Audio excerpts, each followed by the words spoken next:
In lesson 4, we learn that life is full of challenge that we still overcome.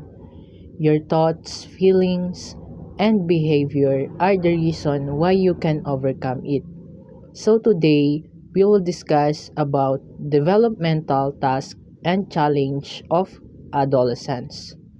Overview of adolescence. It is the stage between childhood and early adulthood.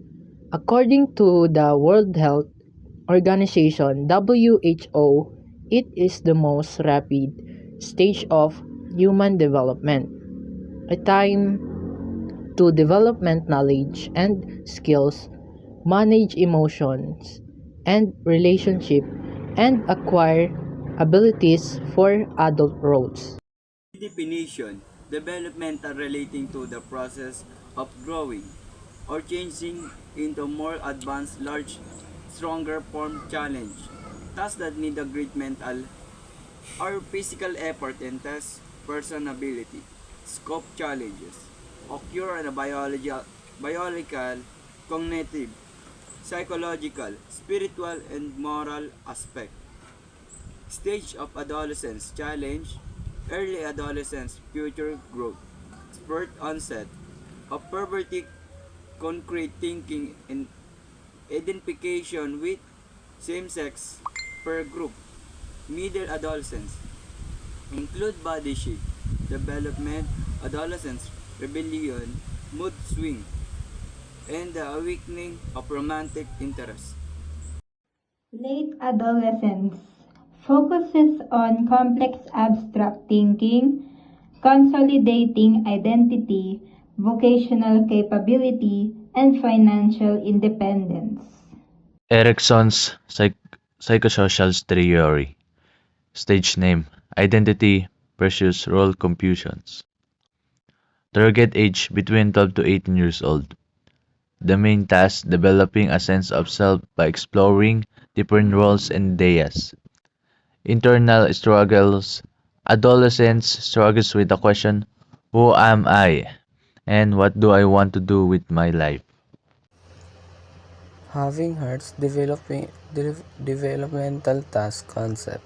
Success in these tasks led to happiness and pride, while failure led to difficulty with future tasks.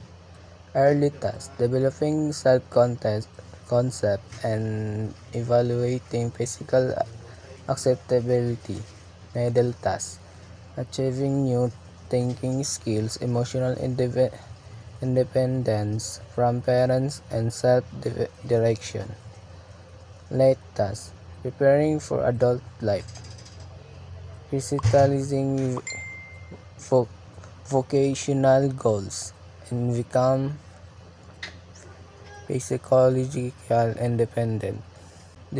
Developing a firm sense of self is your primary defense edges.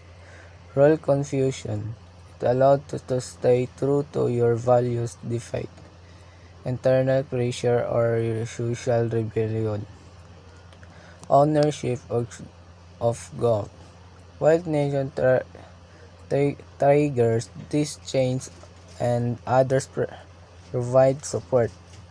You are the drive of your own development. In conclusion, you have the responsibility to establish the value and behaviors that will define your characters for the rest of your life. Success in the stage lead to pride and a strong foundation for adulthood. Thanks for watching and have a good day.